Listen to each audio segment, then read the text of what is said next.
materi bagian saya, bab biokimia lanjut yang akan saya sampaikan khususnya adalah integrasi metabolisme.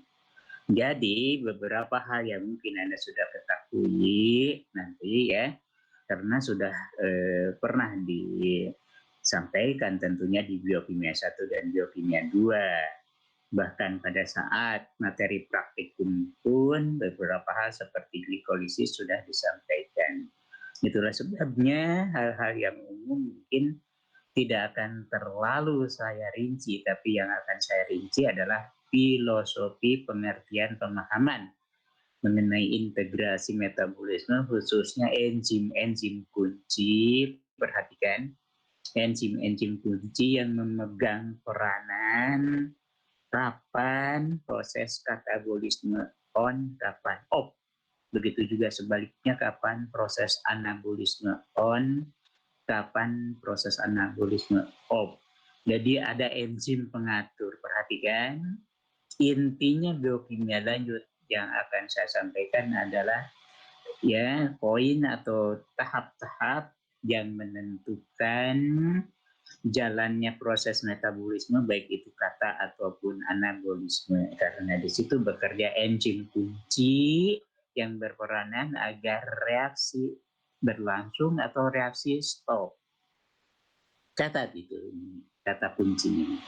Karena nanti pada saat ujian UAS, ya kalau hanya sekedar bagian, kalau hanya sekedar penerangan itu bisa Anda baca langsung. Biasanya saya sangat sulit untuk memonitor Anda itu. Ya, rata-rata itu biasanya kalau ujian online ini copy paste. Tapi yang saya nilai, perhatikan. Yang saya nilai adalah pemahaman pengertian filosofi dari itu. Itulah penerangan perlu. Jadi perhatikan baik-baik apa yang saya sampaikan. Kalau hanya sekedar bagaimana reaksi katabolisme, Anda bisa copy paste itu. Kalau hanya sekedar tanya itu. Tapi yang saya tanyakan ya menyeluruh mengenai pengertian atau pemahaman atau filosofi dari apa yang tentu saja saya akan sampaikan. Baik, kita mulai ya. Seperti yang saya sampaikan, ya ini sudah jelas, Anda sudah tahu, sudah paham persis ya resume dari apa yang akan saya sampaikan di sini yang perlu diperhatikan. Bahwa integrasi metabolisme kita tahu ada dua proses metabolisme, yaitu kata dan anabolisme. Anda sudah tahu bahwa katabolisme adalah reaksi degradasi, ya, jalur pemecahan dari molekul yang lebih besar menjadi molekul yang lebih sederhana, dan tentu yang penting di sini Anda perhatikan menghasilkan energi. Ya, saya tidak akan terlalu membahas mengenai redaksional katabolisme dan anabolisme, tapi yang Anda harus tahu persis dan pegang, katabolisme adalah reaksi degradasi pemecahan dari molekul yang lebih besar menjadi yang lebih sederhana, dan di sini menghasilkan energi. Anabolisme reaksi sintesis, pembentukan molekul yang lebih besar. Jadi biosintesis karena terjadi di dalam zat hidup. Jadi katabolisme dan anabolisme ini reaksi kimia yang terjadi di dalam zat hidup. Perhatikan. Maka anabolisme itu yaitu jalur atau reaksi sintesis atau biosintesis karena terjadi di dalam zat hidup, dan tentu diperlukan energi. Nah, energi yang diperlukan untuk anabolisme tentu dihasilkan dari proses katabolisme tadi. Jadi berkesinambungan, itulah sebabnya kata kunci yang perlu Anda pahami, bahwa katabolisme on berjalan pasti anabolisme itu stop. Tidak mungkin berbarengan, katabolisme jalan, anabolisme tidak mungkin langsung berjalan bersama-sama.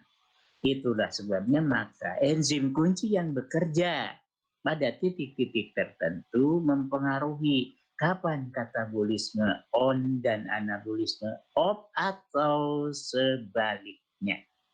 Oke, saya kira itu jelas ya. Dan ini tentu saja Anda sudah mengetahui persis katabolisme dan anabolisme ini merupakan suatu jalur ya yang konvergen. Katabolisme itu konvergen, kalau anabolisme itu divergen seperti yang tadi saya sampaikan, dari molekul yang besar menjadi lebih sederhana, itu katabolisme. Anabolisme dari molekul yang sederhana disintesis menjadi molekul yang lebih besar. Ya, tentu saja jalur yang dipakai boleh jadi ya jalur yang itu juga seperti nanti akan saya sampaikan, katabolisme di proses glikolisis, anabolisme di proses gluconeogenesis. Jadi boleh jadi jalur yang sama melayani proses katabolisme atau anabolisme, tapi tergantung pasti ada enzim yang berbeda. Ya, ada enzim yang berbeda. Dan jalur-jalur tersebut adalah antibolik, dan perhatikan baik-baik ya, bahwa tiap tahapan dari jalur baik katabolisme atau anabolisme pasti dikatalisis oleh enzim tertentu, dan boleh jadi enzim itu merupakan enzim kompleks, bukan cuma sekedar satu atau dua enzim, tapi enzim ya kompleks enzim ya. Seperti kita ketahui bahwa untuk masuk siklus asam sitrat ya, asetilkoenzim A itu ya masuk ke siklus asam sitrat dimulai dari piruvat kemudian menjadi asetilkoenzim A, itu bukan cuma satu enzim, tapi bisa jadi enzim itu juga terpisah pekerjaannya ya, dan juga merupakan kompleks multi enzim boleh, atau bisa jadi terjadi prosesnya itu di dalam membran yang terikat di dalam membran, atau tentu saja merupakan suatu hal yang sudah saya sampaikan minggu lalu. Perhatikan ini enzimnya terpisah. Boleh jadi enzim E1 ini mungkin bukan cuma sekedar satu enzim, tapi minimal satu enzim, dan boleh jadi ada enzim lain yang tentu saja berperanan untuk mengaktifasi reaksi tersebut, dan substrat A menjadi B, jadi seterus. Ini terpisah. Ya, substrat menjadi produk merupakan suatu rangkaian yang terpisah. Tapi boleh jadi ini merupakan suatu kinerja enzim kompleks multi enzim. Siklus asam sitrat itu seperti begini. Dan boleh jadi ini merupakan suatu kinerja enzim yang merupakan sistem yang terikat di dalam membran dari sel. Dan seperti yang saya sampaikan, ya, ini ya, tidak usah dirinci terlalu jelas, terlalu mendalam lagi, karena Anda pasti sudah tahu ini contoh yang reaksi linear. Produk reaksi dari substrat menjadi produk dari 3 fosfoglisrat menjadi serin, itu tahapannya terpisah, masing-masing enzim bekerja, dikatalisis oleh enzim tertentu, dan akhirnya dihasilkan produk akhir serin. Dan tentu ini merupakan suatu reaksi yang linear. Ini yang merupakan suatu reaksi yang berkesinambungan dalam bentuk loop. Ya, asetilkoenzim A masuk siklus asam sitrat ini. Terus seberapa banyak asetilkoenzim A sebagai substrat yang tersedia, tentu saja akan menyebabkan reaksi ini berjalan terus secara berkesinambungan terus. Ya, asetilkoenzim A-nya habis, stop. Dan siapa tentu yang mengatur reaksi ini? Ada enzim tertentu yang berada di titik-titik kunci. Adapun yang bentuk spiral ini terjadi pengulangan, ini sintesis asam lemak. Palmitat, stearat dimulai dari asetilkoenzim A2C ya. Hasil koenzim A. C-nya ada 2. Terus siklus ini. Ya, jadi dengan enzim yang sama 2C menjadi 4 menjadi 6, pertambahan 2C sampai terus diperoleh apakah C14, C16 jadi C18, itu asam lemak ini. Ini sintesis asam lemak. Dan tentu saja ada enzim kunci yang berperanan agar supaya reaksinya berjalan. Siapa enzim yang berperanan tersebut? Nah, Jadi itu merupakan introduction dari apa yang saya sudah sampaikan minggu lalu. Sekali lagi, katabolisme akan saya beri contohnya itu glikolisis, proses pemecahan glukosa menjadi 2 molekul piruvat. Itu wakil dari katabolisme. Wakil dari anabolismenya akan saya sajikan proses gluconeogenesis, yaitu prekursornya non gula, karbohidrat non gula, ya seperti piruvat itu kan bukan senyawa karbohidrat, atau mungkin dari laktat, atau mungkin dari alanin dirubah menjadi glukosa. Itulah sebabnya glikolisis itu adalah proses degradasi atau pemecahan glukosa menjadi 2 molekul piruvat melalui 10 tahapan reaksi enzimatik, dan tentu dihasilkan 2 molekul ATP. Ada 2 energi dalam bentuk 2 molekul ATP. Sebaliknya, meskipun itu bukan merupakan suatu reaksi kebalikan, ya piruvat dirubah menjadi glukosa, itu prosesnya disebut gluconeogenesis, dan tahapan reaksinya tidak 10 seperti tadi glukosa menjadi piruvat. Ada tambahan-tambahan enzim dari mulai disintesisnya piruvat, kemudian disintesisnya glukosa dari piruvat itu dia tidak melalui 10 tahapan reaksi. Itulah sebabnya glikolisis itu bukan murni kebalikan dari gluconeogenesis, dan tentu diperlukan energi dalam bentuk ATP.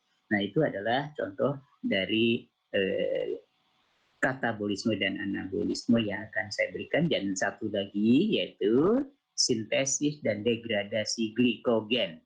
Nah, itu cukup untuk sebagai wakil dari integrasi metabolisme, dan nanti akan saya tambah dengan materi mengenai lipoprotein. Oke, sekarang kita masuk ke bagian-bagian yang cukup penting. Perhatikan baik-baik, karena saya akan memberikan pengertian, pemahaman mengenai apa yang terjadi dan apa peranan dari masing-masing yang akan saya sampaikan yang menyangkut regulasi atau pengaturan. Perhatikan, sekarang kita masuk nomor 1.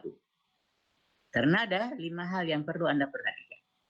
Regulasi boleh jadi melalui enzim alosteri, modifikasi kovalen, kontrol dari tingkatan atau kandungan enzim yang terdapat di dalam sistem, kompartementasi, yaitu merupakan suatu hal yang sangat penting bahwa di tempat-tempat tertentu, hanya di tempat-tempat tertentu saja, di bagian sel tertentu saja terjadi proses metabolisme. Dan di tempat-tempat tertentu tersebut boleh jadi di organ yang sangat spesial. Itu disitulah terjadi proses metabolisme, baik itu kata ataupun anak. Perhatikan baik-baik apa yang terjadi di liver, apa yang terjadi di otak, apa yang terjadi di jantung, apa yang terjadi di otot. Tentu masing-masing punya peranan organ tersebut dalam menunjang regulasi metabolisme. Sekarang yuk kita lihat yang pertama dulu. Ya, mudah-mudahan sampai ini semuanya bisa saya terangkan sekarang. Kalaupun tidak, nanti hari Jumat kita lanjut. Oke, kita lihat. Ya, sekali lagi Anda tolong perhatikan. Enzim allosterik. Ya, tentu saja ini kita bahas, kita singgung, kita telisik, kita observasi, karena ini merupakan suatu enzim yang sangat spesifik. Ya, enzim ini tidak mengikuti kaidah Michaelis-Menten. Perhatikan, tidak mengikuti kaidah Michaelis-Menten. Karena pada dasarnya aktivitas enzim itu pada umumnya itu yang mengikuti kaidah Michaelis-Menten yang kita bisa lihat kurvanya antara ya laju reaksi dengan konsentrasi substrat.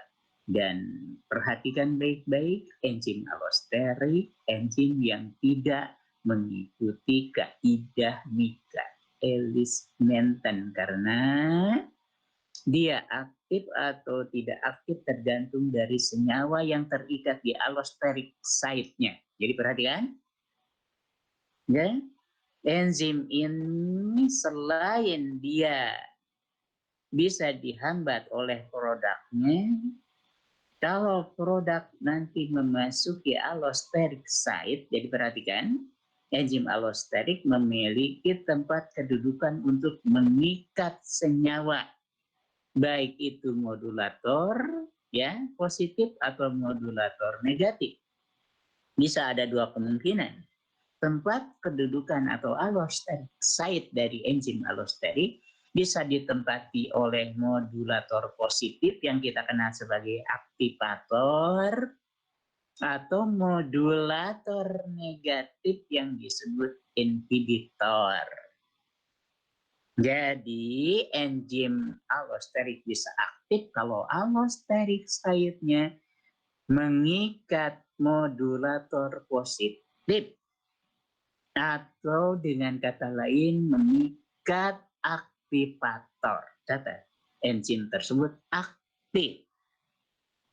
Enzim allosterik tersebut tidak memiliki aktivitas atau dia tidak melakukan aktivitas katalitik bila mana allosterik site-nya mengikat modulator negatif atau dengan kata lain dia mengikat inhibitor. Jadi perhatikan, kenapa enzim allosterik ini tidak mengikuti kaidah Michaelis-Menten karena dia bisa aktif dan bisa inaktif tergantung sisi allosteriknya, ya allosterik site atau tempat kedudukan mengikat senyawa tertentu, apakah yang diikatnya itu aktivator, apakah inhibitor. Kalau aktivator atau modulator positif yang terikat di allosterik site maka dia aktif. Kalau inhibitor atau modulator negatif yang terikat di allosterik site maka dia inaktif. Itulah sebabnya maka dia bisa mengatur laju metabolisme. Lajunya aktivitasnya ada karena enzim tersebut ya dipengaruhi oleh aktivator yang terikat di allosterik site. Dan begitu sebaliknya, enzim tersebut tidak melakukan aktivitas katalitik atau dia off dalam hal mengatur jalur metabolismenya karena allosterik site-nya mengikat inhibitor. Pegang dulu itu. Berulang kali barusan saya sampaikan sengaja. Ya, karena nanti di ujian Anda harus menerangkan rinci dan saya menilainya dari cara penerangan Anda, bukan dari bagian yang Anda bisa copy paste.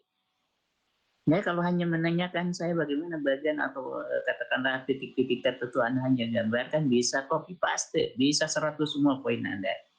Tapi nilai yang akan Anda peroleh dari cara menerangkan. Dan saya bisa melihat Anda mengerti atau paham tidak.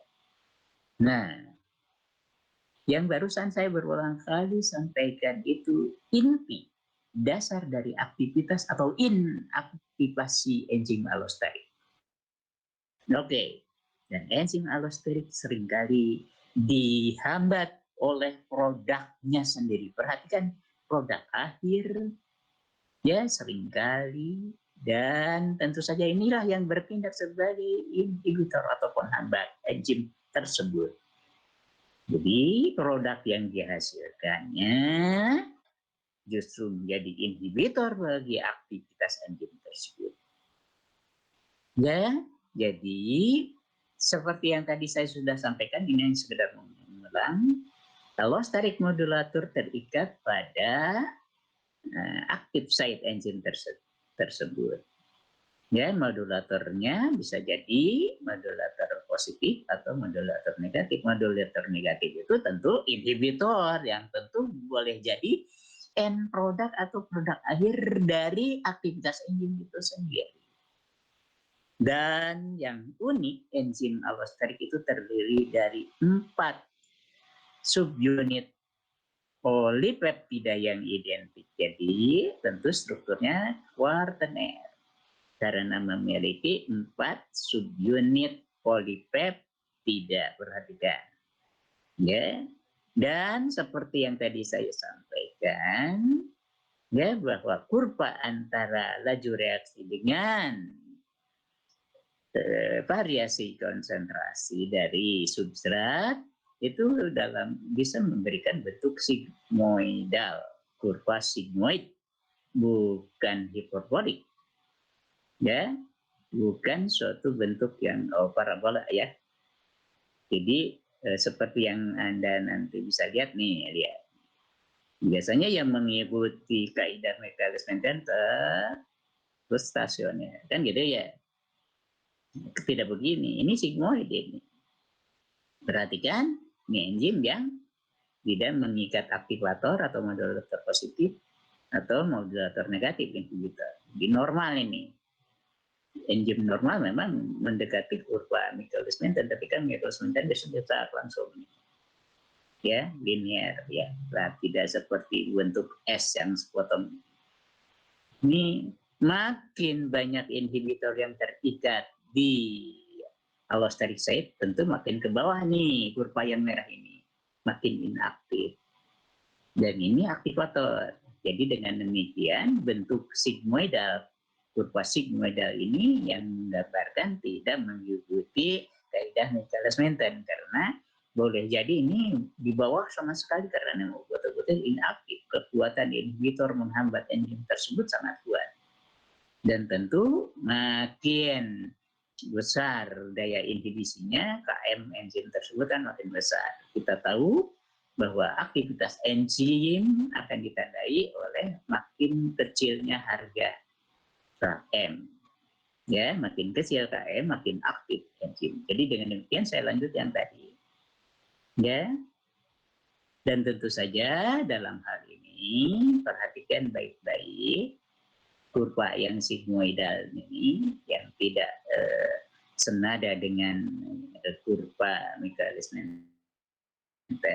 Dan tentu saja ya allosteric site-nya itu bisa ditempati kapan saja oleh aktivator atau modulator positif, kapan saja akan ditempati oleh inhibitor tergantung dari situasi lingkungan.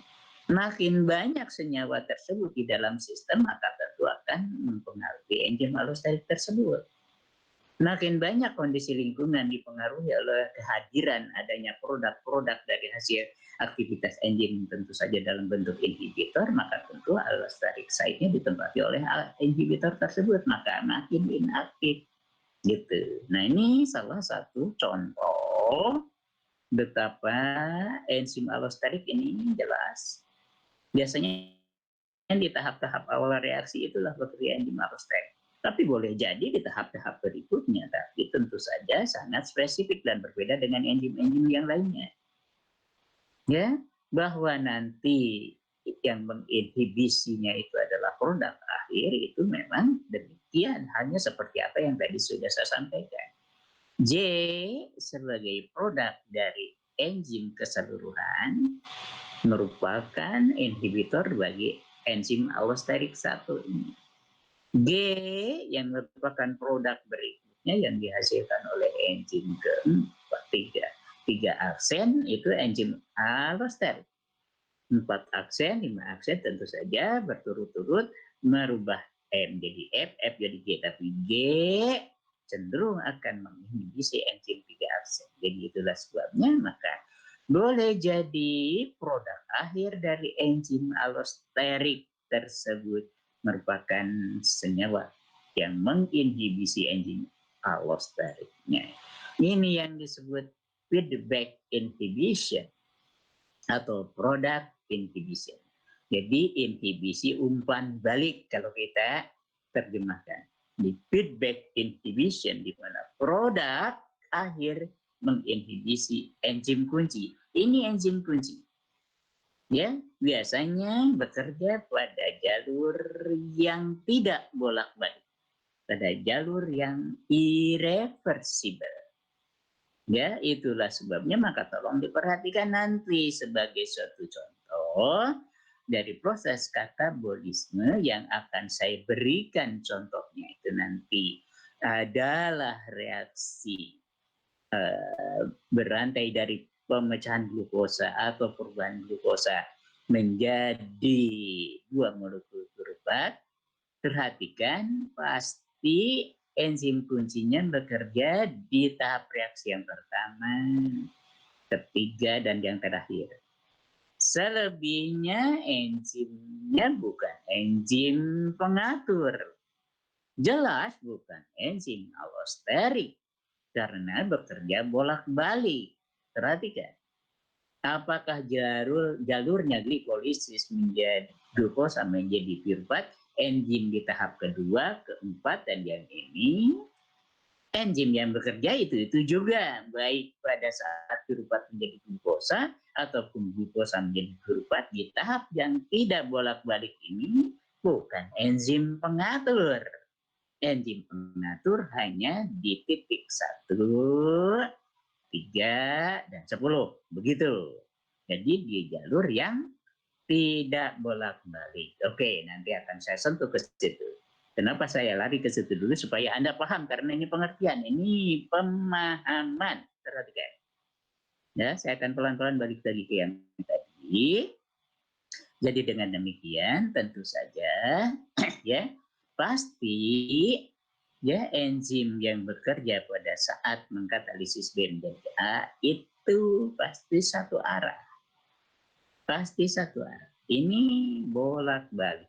Kalau misalkan J menjadi I, enzim 5 double aksen pun yang bekerja.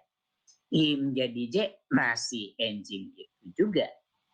Ya, tapi B menjadi A, enzim yang allosterik, A menjadi B, pasti enzim lain lagi. Nanti akan saya sentuh di jalur glikolisis ataupun gluconeogenesis.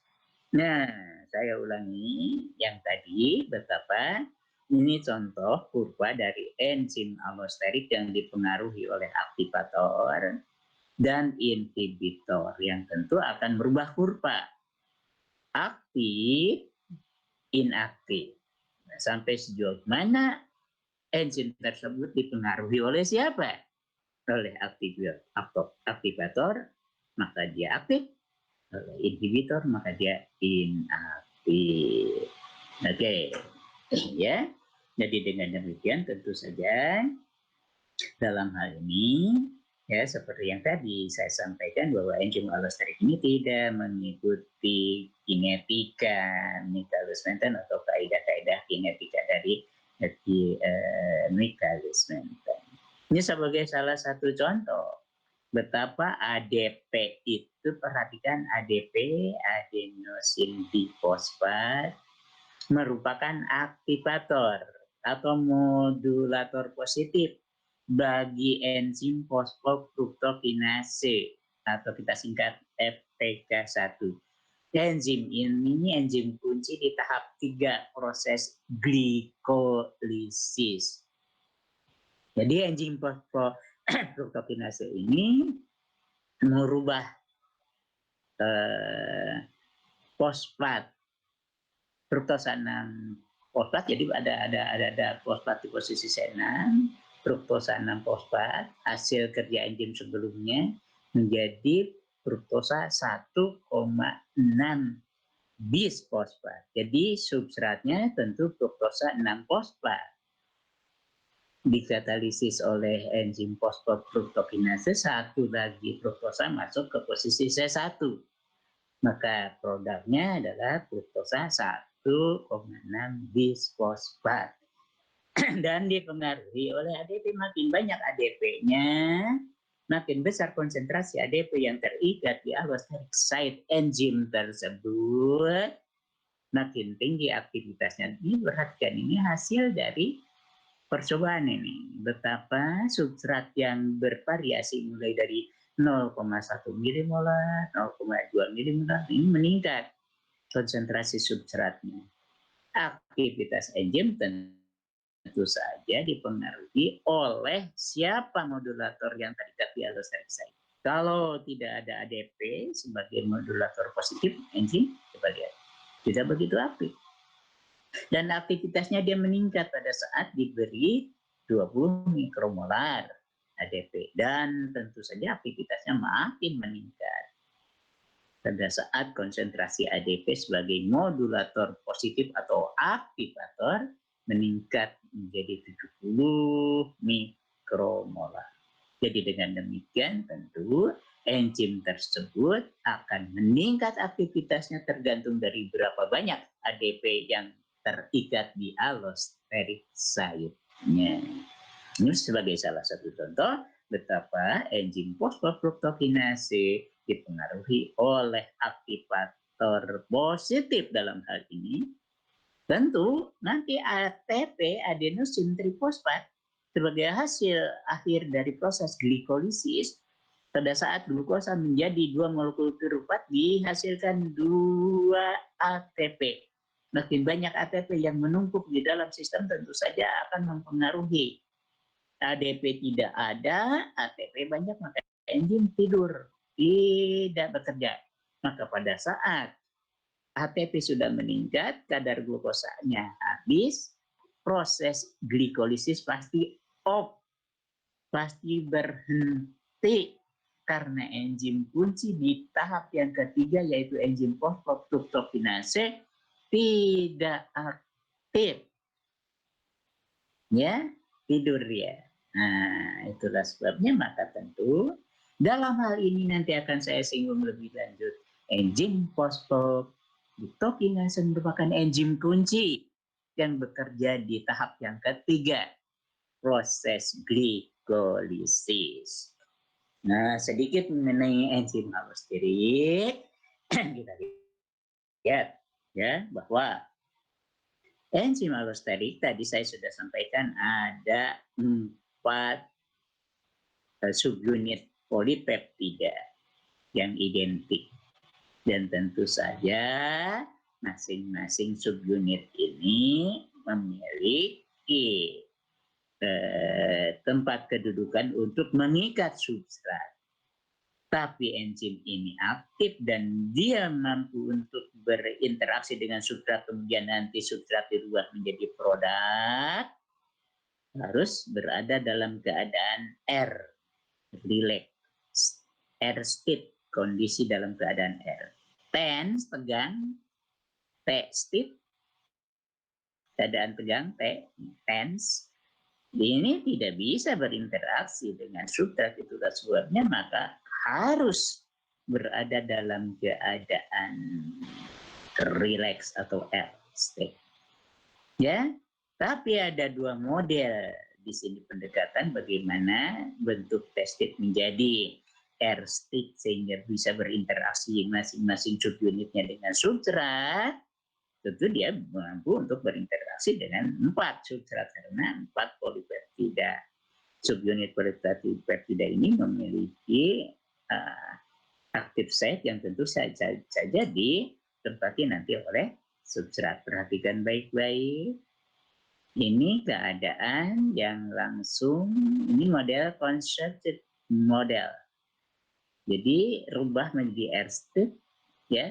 Kemudian masuk satu persatu ke subunit polipeptida yang ada di allosteric enzyme tersebut dan akhirnya berinteraksi dan kemudian nanti substrat menjadi produk. Keadaannya harus dalam bentuk R state. R state ini memungkinkan substrat berinteraksi dengan masing-masing subunit polipeptida yang identik dan kemudian nanti substrat menjadi produk. Atau boleh jadi perubahan T menjadi R itu dalam hal ini modelnya sequential satu persatu. Ya, satu persatu. Satu subunit polipeptida berubah menjadi R, masuk substrat. Berubah yang kedua masuk substrat. Jadi satu persatu, tidak serentak seperti ini. Ya, serentak berubah semuanya menjadi bentuk R dan satu persatu substrat masuk. Tapi ini ya step by step, sequential. Tiap bagian yang sudah berubah langsung berinteraksi dengan substrat dan pada ujungnya sama kondisinya. Dan tentu kalau sudah kondisi optimal ini memungkinkan substrat yang berinteraksi dengan enzim allosterik dirubah menjadi produk. Ini sekilas mengenai pemahaman bagaimana transisi dari allosterik T tens ya ke bentuk R. Bentuk T ke R baik itu concepted model ataupun sequential. Nah, tolong dipahami, tolong dimengerti betapa interaksi enzim allosterik dengan substrat sangat-sangat spesifik. Karena ada transisi dulu dari T state ke R state. Baik secara serentak kemudian satu persatu substrat masuk, tapi bagian demi bagian. Kemudian akhirnya sama. Dua-duanya juga demikian kondisinya, sehingga substrat yang sudah berinteraksi optimal pada keadaan air state akan dirubah menjadi produk. Oke, saya kira ini cukup. Ini salah satu contoh bagian penggambaran ya secara molekular dari enzim fosfofruktokinase yang merubah fruktosa 6 fosfat ya menjadi fruktosa 1,6 bisfosfat. Lihat 1, 2, 3, 4 subunit polipeptida yang identik mirip. Ya seperti hemoglobin nih. Jadi kalau Anda melihat struktur hemoglobin ada 4 subunit polipeptida, tapi hemoglobin kan bukan enzim. Mirip dengan hemoglobin. Dan masing-masing tentu bisa berinteraksi dengan substrat. Ya, dan ini ya, active site yang bisa ditempati oleh substrat. Selain daripada itu, perhatikan ini adalah allosteric site yang bisa ditempati oleh aktivator atau modulator positif atau inhibitor. Siapa yang berinteraksi dengan allosterik di tempat allosterik site enzim ini? ADP pasti mengaktifasi enzim. ATP pasti menginhibisi enzim. Jadi enzim tersebut aktif atau inaktif tergantung dia ini yang terikat di allosteric site. ADP jelas dia sebagai aktivator, tadi saya sudah sampaikan, atau dengan kata lain modulator positif, tentu akan menyebabkan enzim aktif. Perhatikan beda tempat kedudukannya dengan pengikatan substrat. Beda, ya, jauh dari tempat. Jadi baik inhibitor ataupun aktivator yang berinteraksi di allosteric site, ini keunikan dari enzim allosterik sehingga kapan dia aktif bila mana yang terikat adalah aktivator. Kapan dia inaktif bila mana yang terikat adalah inhibitor. Oke, saya kira sudah jelas. Dan ini salah satu contoh merupakan transversal exosa, dia perlu sekali, penting sekali, sampai seberapa jauh glukosa yang masuk ke dalam aliran darah dan kemudian nanti masuk ke sel. Ya, perhatikan, habis makan kita kenyang, maka glukosa di aliran darah tentu dalam keadaan kadar yang tinggi. Nah, glukosa intraseluler ya lebih rendah daripada glukosa yang ada di dalam darah. Tentu glukosa akan diproses di dalam sel. Maka di aliran darah glukosa yang berasal dari makanan yang kita makan harus masuk dulu ke dalam sel baru terjadi glikolisis. Dan tentu glukosa yang dimasukkan dari aliran darah itu ke dalam sel harus melalui adanya reseptor dan ditransfer, ya, melalui suatu transporter glukosa pasif. Nah, ini transporter ini yang penting. Karena pada dasarnya siapa yang berperanan agar supaya glukosa yang berada di dalam aliran darah itu masuk ke dalam sel, itulah yang kita kenal sebagai hormon insulin. Jadi pada dasarnya insulin itu nggak akan diproduksi dengan kadar yang meningkat tergantung dari glukosa yang berada di dalam darah. Kalau kita habis makan, maka tentu saja tingkat kandungan insulin karena disintesis di dalam sel beta pankreas, perhatikan, insulin akan meningkat kandungannya bila mana pada saat kadar glukosa darah meningkat. Habis makan, maka yang disintesis oleh beta pankreas adalah insulin.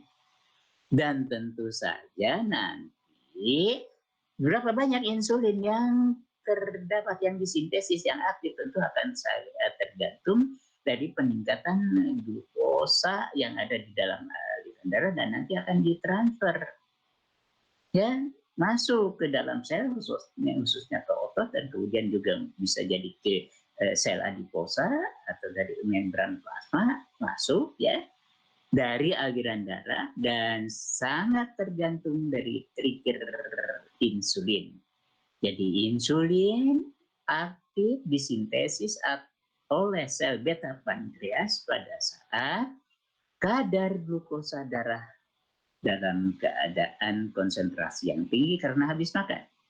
Tapi pada saat keadaan lapar, di mana kadar glukosa darah itu berada di bawah ambang batas, dan tentu perlu ada pengaturan kadar glukosa darah. Maka pada saat puasa atau pada saat lapar yang bekerja enzim glukagon yang dihasilkan oleh sel alfa pankreas. Perhatikan insulin, nanti akan saya ulang juga pada saat pemaparan mengenai hormon insulin dan glukagon. Insulin diproduksi oleh sel beta pankreas dan dia aktif disintesis pada saat habis makan karena glukosa darahnya meningkat.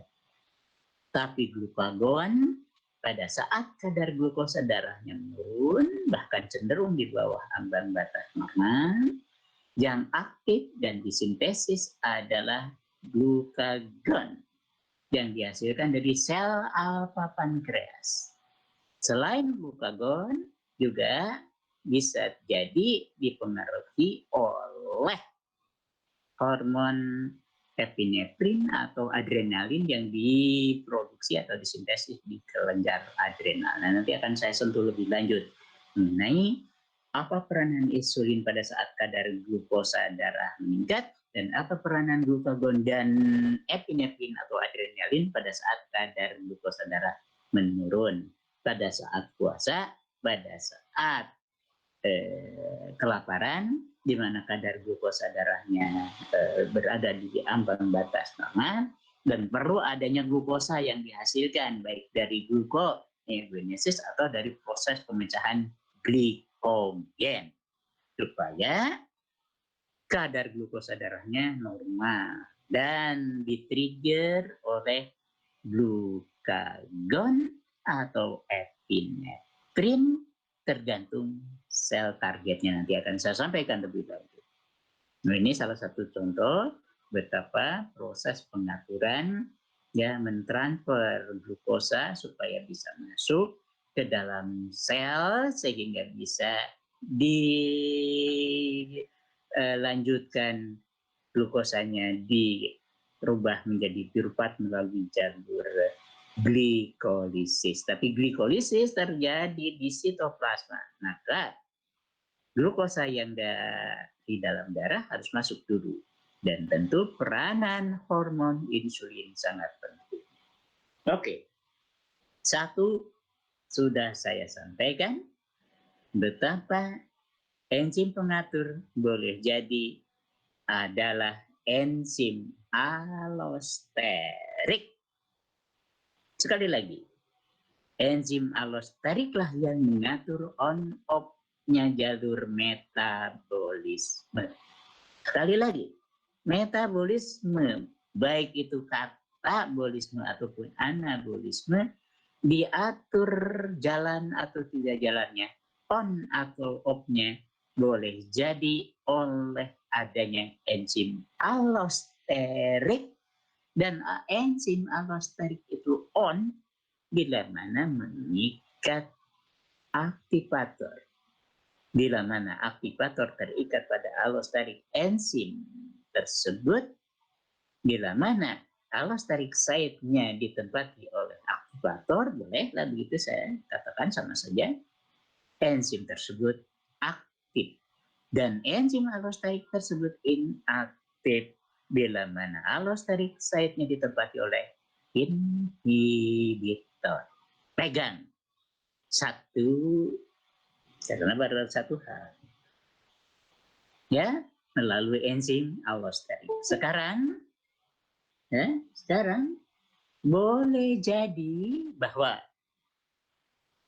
laju reaksi baik itu pada jalur katabolisme ataupun anabolisme diatur oleh enzim yang ternyata enzim itu dimodifikasi. Nah, jadi enzim tersebut aktif atau inaktifnya karena kemasukan gugus tertentu. Jadi modifikasi kovalen bisa mempengaruhi enzim kunci.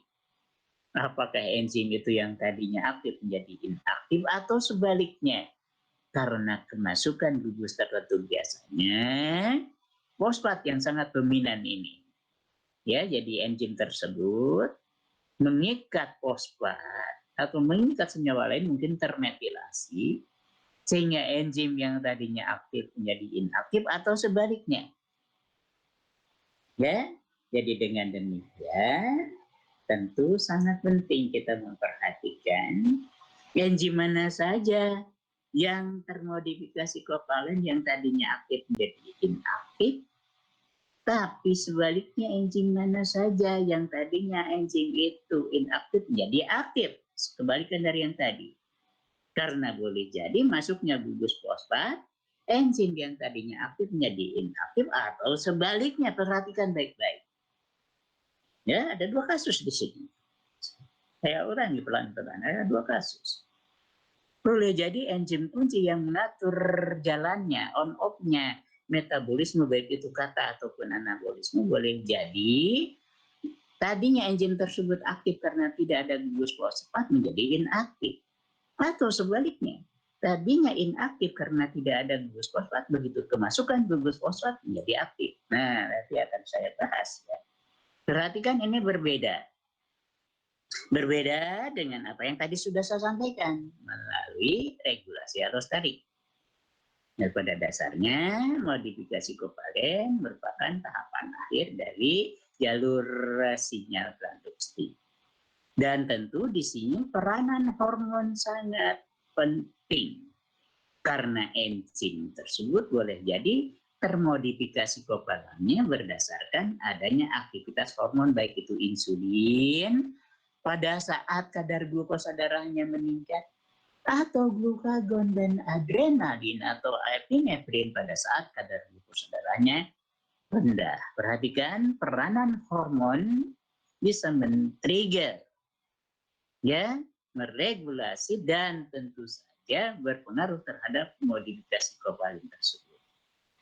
Nah, seperti yang sudah saya sampaikan minggu lalu, aktivitas dan inaktivitas enzim yang berdasarkan termodifikasi kovalen ini lebih lama, ya, lebih panjang pengaturannya. Kalau dengan melalui proses allosteric regulation atau regulasi allosterik itu cepat langsung aktif, langsung inaktif. Tapi ini lebih lama. Jadi aktivitas atau inaktivitas enzim yang termodifikasi kovalent ini lebih lama. Jadi dalam satuan detik, menit, tapi regulasi allosteroid itu dalam beberapa detik saja sudah langsung dengan cepat. Dan tentu modifikasi kovalent ini bisa terjadi di seluruh bagian tubuh di mana proses metabolisme itu terjadi. Di seluruh sel yang di mana proses metabolisme itu berlangsung. Oke. Ya, seperti yang tadi saya sampaikan. Regulasi atau pengaturan baik itu katabolisme atau anabolisme melalui modifikasi kovalent itu lebih pelan-pelan, lebih lambat dibandingkan dengan regulasi melalui enzim allosteroid. Ya, dan pada dasarnya memang bolak-balik. Kemudian tentu saja memerlukan aktivasi dengan enzim lain. Jadi enzimnya nanti bekerja secara kaskade gitu loh. Untuk baik untuk aktivasi atau menginaktivasi itu bekerja enzim, boleh jadi enzimnya lain. Mengaktivasinya dengan enzim A, menginaktivasinya boleh jadi dengan enzim yang lain atau boleh jadi dengan enzim yang sama. Dan tentu saja modifikasi kovalent ini juga tergantung pada keadaan bentuk T atau konformasi R dan T dari enzim allosteroid tersebut. Ini sangat penting. Ya, jadi konformasi R itu tentu sangat memungkinkan pada saat dia melakukan aktivitas karena bisa berinteraksi dengan substrat dan begitu kan. Dan pada saat enzim berbentuk dalam konformasi T tentu tidak memungkinkan berinteraksi dengan substrat. Oke, ini salah satu contoh. Fosforilasi tentu masuknya gugus fosfat. Perhatikan enzim yang bekerja. Piruvat dehidrogenase saya tandai dengan warna hijau. Aktif artinya aktif ini enzim piruvat dehidrogenase aktif. Termodifikasi kovalent dengan adanya ATP masuk fosfat di posisi di mana enzim tersebut mengandung gugus OH. Ini biasanya terikat di rantai samping yang mengandung gugus serin. OH itu kan serin rantai samping. Interaksinya di serin. Ya sama aminoserin karena rantai sampingnya mengandung gugus OH. Lihat, proses fosforilase enzim piruvat dehidrogenase menjadi piruvat dehidrogenase fosfat masuk gugus fosfat di posisi rantai samping serin yang mengandung OH. Fosforilase ini menginaktivasi enzim tadinya aktif menjadi inaktif. Jadi dengan demikian adanya ATP yang memungkinkan fosfatnya berinteraksi dengan piruvat dehidrogenase menyebabkan piruvat dehidrogenase yang aktif jadi inaktif. Jalur ini off. Piruvat dehidrogenase off bila mana pemasukan fosfat. Dan terhidrolisis, ini bisa berarti terhidrolisis dengan enzim yang berbeda. Tadi enzimnya piruvat dehidrogenase kinase, sekarang pada saat pelepasan fosfatnya enzimnya piruvat dehidrogenase fosfatase. Perhatikan enzimnya berbeda. Karena ada juga dual enzim, artinya enzimnya itu juga. Itu dual enzim namanya. Ini enzim yang berbeda.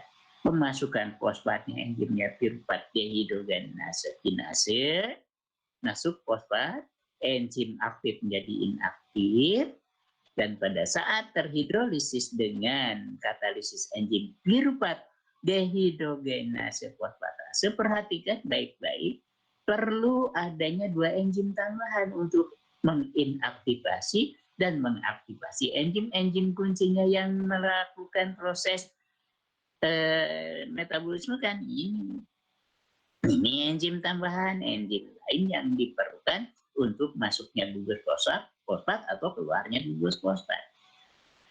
Fosforilase, fosforilase, kan gitu. Nah, paham ya? Jadi dengan demikian perhatikan baik-baik bahwa di sini enzim yang kemasukan gugus fosfat termodifikasi kovalen dengan masuknya fosfat menyebabkan enzim yang tadinya aktif menjadi inaktif. Jadi proses metabolismenya tadinya on menjadi off. Perhatikan. Off, enzimnya berada dalam keadaan bentuk ini enzim kunci, jadi pasti off pada posisi mengikat P. Begitu. Paham ya? Oke. Ini yang menyangkut proses modifikasi kovalen di mana enzim bisa inaktif atau aktif. Ini aktifnya itu kalau dia tidak ada gugus fosfat. Tapi dia inaktif bila mana mengikat gugus. Ini kovalen. Ikatannya kovalen dan nanti akan lepas di proses hidrolisis dan fosfatnya lepas, enzim berada dalam keadaan bebas dan aktif kembali. Itu. Oke. Dua. Sampai sebelum zuhur, sudah tahu saya secara umum bisa menyampaikan awal dan mudah-mudahan nanti berikutnya langsung bisa ke contoh glikolisis ya. Ini ya saya sampaikan semuanya baru dua nih. Ya, regulasi berdasarkan enzim allosterik, regulasi berdasarkan modifikasi kovalen, dan ini enzim level. Jadi jumlah enzim menentukan laju dari aktivitasnya tentu saja tergantung dari siapa yang hadir. Dan men-trigger enzim itu siapa? Kenapa enzim tersebut disintesis? Karena kehadiran dari substrat atau kehadiran dari senyawa tertentu yang tentu saja men-trigger supaya enzim tersebut disintesis. Maka tentu bila mana sistem mengandung karbohidrat, maka enzim yang diproduksi, yang disintesis itu tentu enzim pemecah karbohidrat. Ada protein, maka enzim protease. Ada lipid, maka enzim lipase. Maka akan sangat tergantung juga berapa banyak substrat yang ada. Makin tinggi substrat, makin tinggi enzim yang disintesis dan tentu aktivitasnya juga akan meningkat. Ya, jadi jumlah enzim tentu saja menentukan laju dari aktivitas enzim itu sendiri. Tapi tentu saja regulasinya terjadi pada tingkat ekspresi gen. Perhatikan, jadi mempengaruhi ke DNA. Jadi tentu saja nanti akan sehubungan dengan mRNA, proses translasi menjadi bentuk rantai protein, enzim yang dimaksud yang tentu saja sehubungan dengan substrat yang ada. Ya, yaitu ada misalkan glukosa, maka tentu enzim yang diproduksi, yang disintesisnya juga harus sehubungan dengan glukosa tersebut. Boleh jadi glukokinase, ya, boleh jadi heksokinase, tergantung. Glukosa tersebut nanti tentu mempengaruhi. Maka ini ekspresi, jadi level ekspresi gennya juga dipengaruhi oleh keberadaan substrat atau keberadaan senyawa yang ada. Maka nanti mempengaruhi bagaimana transkripsinya, tentu translasinya juga sehubungan dengan enzim apa yang nanti mau diproduksi. Kalau misalkan hadirnya protein, pasti proses translasinya juga berhubungan dengan enzim protease, pemecah protein, karena di situ hadir protein. Ya, dan tentu juga nanti setelah translasi kita lihat NR turnover, protein turnover, dan juga tadi ya dalam hal ini responnya bagaimana terhadap hormon tertentu yang ikut men-trigger.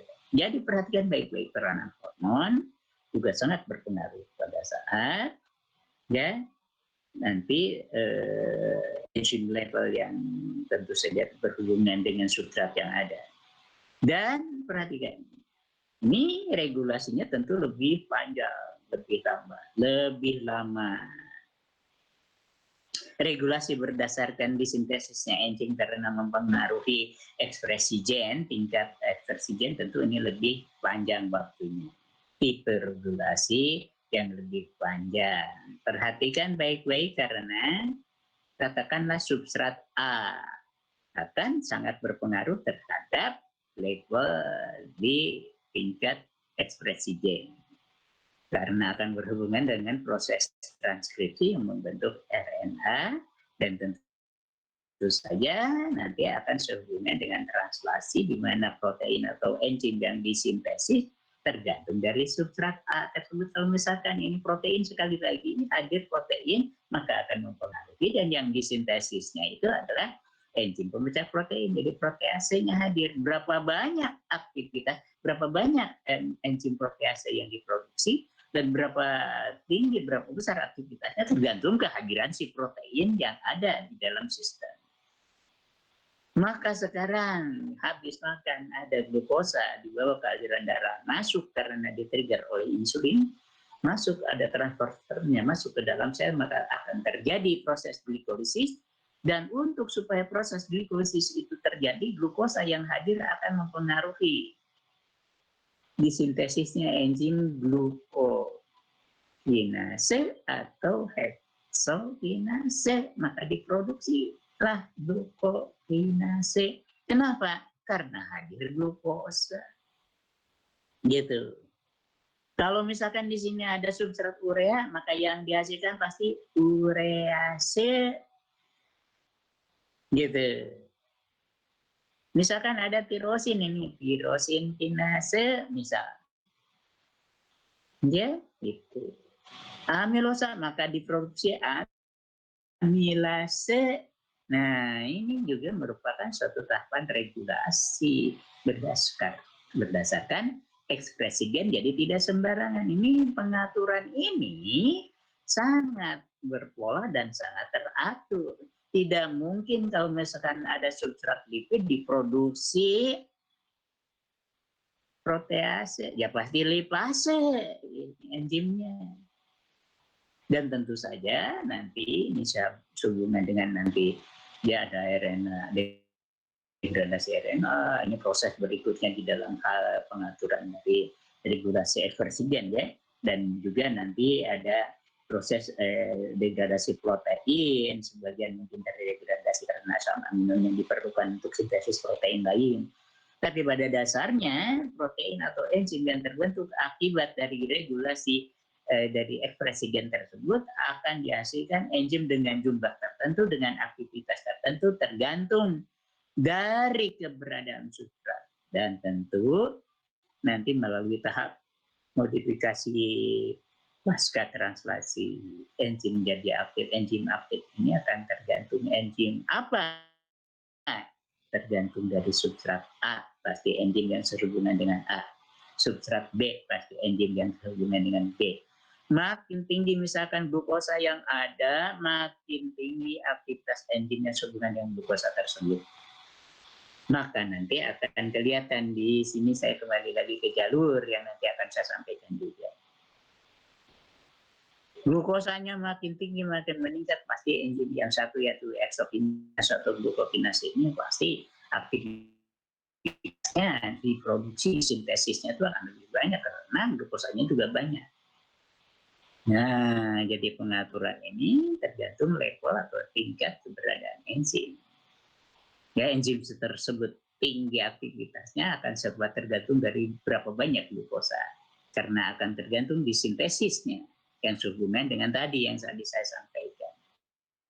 Dan tentu saja dalam hal ini juga merupakan suatu pengaturan atau regulasi, tapi melalui ekspresi gen, di mana enzim yang dihasilkan mutlak harus sesuai dengan apa yang mau dikerjakan oleh enzim tersebut. Ya, substrat yang hadir adalah karbohidrat, maka enzimnya harus pemecah karbohidrat. Substratnya protein, maka enzim yang disintesis harus pemecah protein. Glukosa harus yang sehubungan dengan substrat glukosa. Teratur, dan ini pengaturannya berdasarkan ekspresi Ya, itu kira-kira ya. Nah, 3. Oke. Sekarang yang keempat. Jadi pengaturan atau regulasi metabolisme bukan hanya sekedar dari yang barusan level atau tingkatan enzim yang disintesis dan di mana tergantung aktivitasnya terhadap bagaimana kehadiran substrat, tergantung juga mungkin regulasinya berdasarkan dari modifikasi kovalen seperti apa yang tadi saya sampaikan, dan boleh jadi akibat adanya aktivitas enzim allosterik di mana allosterik site-nya dari enzim tersebut ditempati oleh aktivator, maka dia on dengan aktivitas yang tinggi. Bila allosterik site-nya ditempati oleh inhibitor, maka dia off dan terhentilah jalur metabolisme akibat dari enzim yang inaktif tersebut. Dan berikutnya yang keempat, bahwa bagian-bagian tertentu dari sel tentu ikut berpengaruh terhadap peranan-peranan enzim atau peranan lajur metabolisme yang terjadi di dalam bagian atau kompartementasi sel tersebut. Kita lihat, tidak sembarangan terjadi. Bahwa di sitosol itu terjadi glikolisis, itu semuanya 100% di sitosol. Lajur atau jalur pentosa fosfat juga terjadi di sitosol. Sitosol itu adalah cairan sitoplasma, ya, sama saja sitoplasma atau sitosol. Sintesis asam lemak juga terjadi di sitosol. Tidak mungkin terjadi di mitokondria.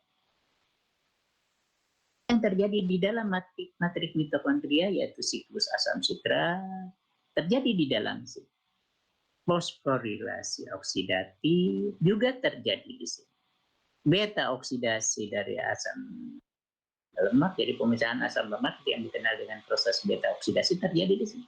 Atau pembentukan badan keton juga terjadi di matrik mitokondria. Dan boleh jadi terjadi di dalam 2 tempat bagian sel tersebut. Ya. Jadi gluconeogenesis sebagian terjadi di mitokondria dan sebagian terjadi di sitosol. Sintesis urea juga terjadi di dalam matrik mitokondria dan terjadi sebagian di sitosol. Nah, ini menggambarkan betapa tiap bagian dari sel ini ikut meregulasi baik itu katabolisme maupun anabolisme. Jadi proses-proses katabolisme dan anabolisme bisa terjadi di bagian-bagian tertentu di dalam sel tersebut. Apa yang terjadi di sitosol, apa yang terjadi di mitokondria, apa yang terjadi di dalam 2 bagian sel tersebut. Itu mengikuti pola dan tentunya sudah teratur dan sudah terregulasi. Ya, demikian maka kompartementasi atau compartmentalization ikut mengatur jalur-jalur metabolisme baik itu kata ataupun anabolisme yang terjadi. Ya, kita bisa lihat contoh nanti betapa glikolisis di mana glukosa dirubah menjadi 2 molekul piruvat 100% terjadi di dalam sitoplasma atau sitosol. Tapi gluconeogenesis yang sekilas seperti kebalikan glikolisis tapi bukan kebalikan. Kenapa? Karena gluconeogenesis tidak keseluruhannya terjadi di sitoplasma atau di sitosol, tapi tahap awalnya terjadi di membran atau matrik mitokondria, ya, dan sebagian lagi kemudian terbentuk di sitoplasma atau sitosol. Jadi di 2 tempat tersebut. Nah, ini unik, ini antik, dan itukah yang terjadi. Maka dengan demikian resumenya, ya, tiap bagian dari sel yang terdapat di dalam tubuh ikut mengatur proses metabolisme. Begitu. Jadi inilah regulasi berdasarkan kompartementasi atau berdasarkan tempat-tempat di dalam sel itu apa yang terjadi, sangat spesifik begitu. Dan berikutnya, boleh jadi pengaturan metabolisme itu tergantung terjadinya di organ apa. Ya tentu saja dalam hal ini regulasi di dalam eukariot ya, jadi mamalia seperti hewan dan manusia, regulasi di dalam sel eukariot, jadi mamalia seperti kita ya, manusia dan hewan. Nah, apa yang terjadi tentu sangat berbeda. Contoh, glikolisis itu terjadi di otot. Di ototnya tentu bagian dari sitosol. Perhatikan. Glikolisis terjadi di kompartemen sitoplasma atau sitosol di dalam otot. Sementara gluconeogenesis selain di matrik mitokondria yang juga dan juga di sitosol yang terdapat di liver. Perhatikan. Jadi dalam hal ini organ-organ tertentu ikut mengatur di mana proses terjadinya tersebut. Glikolisis di otot, di sel yang mana? Sitoplasma atau sitosol. Gluconeogenesis terjadinya di liver, organnya, dan bagiannya di matrik mitokondria sebagian dan kemudian sebagian lagi sampai terbentuknya glukosa terjadi di sitosol.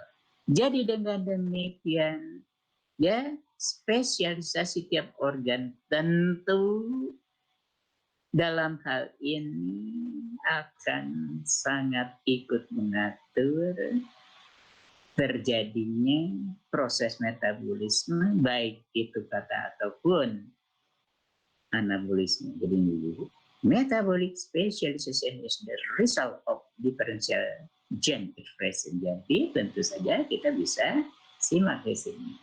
Ya, spesialisasi metabolik ini merupakan suatu hasil dari ekspresi gen secara tentu saja nanti merupakan suatu hal yang sangat berbeda. Lihat nanti kebutuhan otak. Lihat, otak membutuhkan glukosa sementara dia tidak bisa mensintesis, itu tidak ada glukosa yang disintesis di otak. Padahal otak sangat memerlukan karena ini merupakan bagian ya yang sangat utama diperlukan sebagai penghasil ATP. Tentu saja energi diperlukan untuk berpikir, untuk segala macam otak. Ini bahan bakar utama dari otak ini glukosa, tapi dia tidak mampu, maka perlu ditransfer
Halo Retno.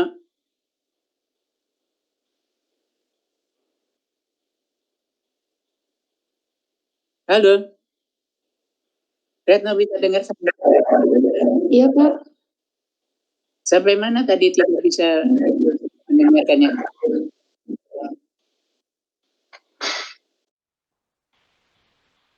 Halo.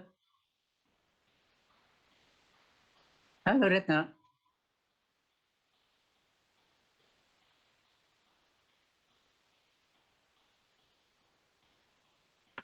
Iya, Pak, maaf, Pak. Sampai yang di brain itu, Pak, yang di otak. Yang ada slide brain-nya, Pak. Oh, Halo, kalau Pak. gitu. Ya. Atau gimana? Kita mau lanjut nih, kita duhur dulu, kita lanjut atau stop aja? Ada kuliah lagi nggak? Eh,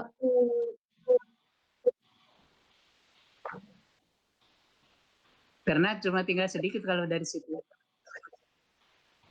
kalau nggak ada kuliah lagi sih, Pak. Karena sebentar lagi juga saya ada sidang ini. Oh Atau iya, kita Pak. break dulu, duhur dulu, kita lanjutkan sedikit lagi atau gimana? Boleh langsung dilanjut aja, Pak. Sedikit lagi ya? Iya, Pak. Oke, sebentar. Ini mohon maaf, aduh ini kalau sudah ini kacau ini. Ini bisa dilihat ini? Bisa dilihat nggak? Belum ada, Pak. Oh, udah. Iya, belum ada, Pak. Nah.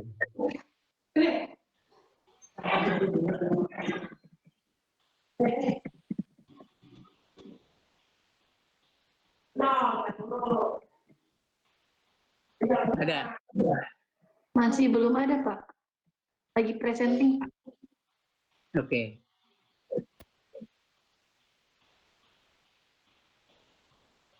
Sudah terlihat, Pak. Nah, oke, kalau gitu ini yang tadi udah ya? Iya, Pak. Baru sampai situ, Pak. Oke, jadi kalau gitu tinggal sedikit ya. Jadi pada dasarnya perhatikan baik-baik apa yang terjadi di dalam otak, apa yang terjadi di dalam otot, apa yang terjadi di dalam jantung, dan apa yang terjadi di liver, dan tentu saja dalam hal ini di jaringan adipose itu beda-beda ya, berbeda. Jadi kita lihat utamanya kita perhatikan bahwa otak itu sangat memerlukan glukosa. Sementara dia tidak bisa menghasilkan glukosa. Dan glukosa pada intinya dihasilkan dan diperoleh dari transfer dari liver gitu ya. Dan sangat-sangat penting bahwa ini otak ini sangat memerlukan suplai glukosa yang sangat konstan. Karena ini merupakan suatu bahan bakar utama yang diperlukan oleh otak. Kita tahu glukosa itu ya 60% dari konsumsi glukosa tubuh itu sangat diperlukannya pada keadaan istirahat ya. Konsumsi 60% seluruh tubuh akan glukosa ini diperlukan untuk memelihara potensial membran NAK karena ini sehubungan dengan sel-sel saraf yang tentu saja mengatur aktivitas. Dan tentu dalam hal ini karena otak sangat memerlukan suplai konstan dari glukosa, glukosanya itu sendiri dihasilkan dari liver. Dan pada saat keadaan lapar, pada saat keadaan puasa, di mana kadar glukosa darah dalam keadaan di bawah normal atau kekurangan glukosa, maka sebagai bahan bakar utama selain glukosa untuk otak adalah badan keton. Nah itu singkatnya ya tadi ya untuk otak. Sedangkan otot dalam hal ini bukan cuma sekedar glukosa dan badan keton, tapi juga asam lemak diperlukan untuk sebagai bahan bakar utama. Tapi pada dasarnya glukosanya juga berasal dari liver. Dan kita tahu bahwa cadangan utama glukosa yang ada di otot dalam bentuk glikogen itu 3/4 bagian seluruh glikogen tubuh itu ada di otot. Nah, jadi dengan demikian untuk keperluan otot diperlukan kesinambungan hubungan yang kita lihat dalam bentuk siklus kori. Dia keperluan glukosa dari otot ya memerlukan glukosa, tapi dia sendiri tidak bisa menghasilkan karena prosesnya itu diatur oleh liver. Ya, glukosa yang berasal dari dalam makanan tentu saja diabsorpsi dulu oleh liver. Dan begitu juga pada saat proses glukosa yang disintesis dari proses gluconeogenesis juga di liver dan diperlukan oleh otot, maka ada transfer dari liver ke otot. Ini siklus Cori, yaitu siklus yang menghubungkan antara dua organ liver dan otot, di mana keperluan masing-masing ya glukosa yang diperlukan otot ditransfer dari liver.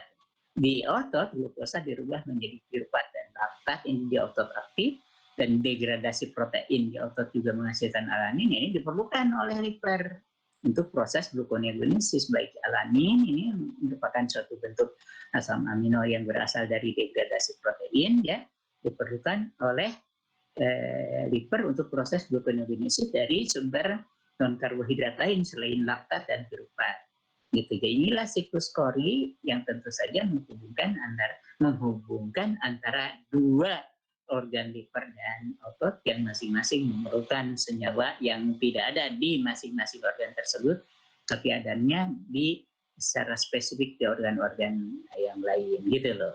Perhatikan bahan bakar utama yang diperlukan otot, glukosa, ya, badan keton, dan lipid. Ya, begitu.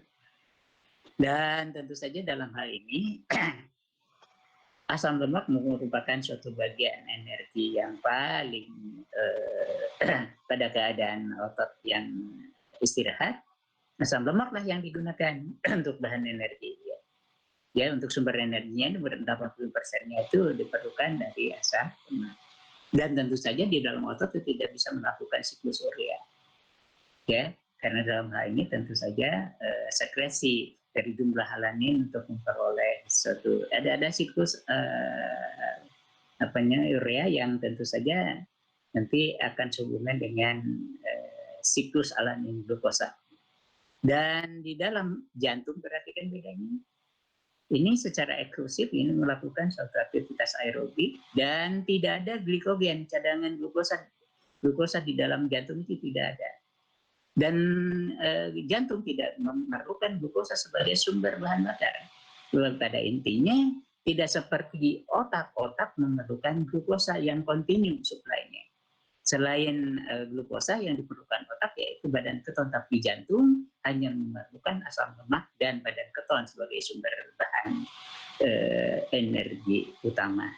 Ya, tidak memerlukan glukosa. Perhatikan bedanya. Ya, jantung ya tidak memerlukan glukosa sebagai bahan bakar utama, tapi asam lemak dan badan keton. Lain dengan otak. Otak tidak memerlukan asam lemak karena tidak bisa masuk ke dalam otak. Ya, seperti kita tahu bahwa lipid atau lemak katakanlah merupakan suatu kompleks dengan albumin, atau nanti kita lihat dengan saya menyampaikan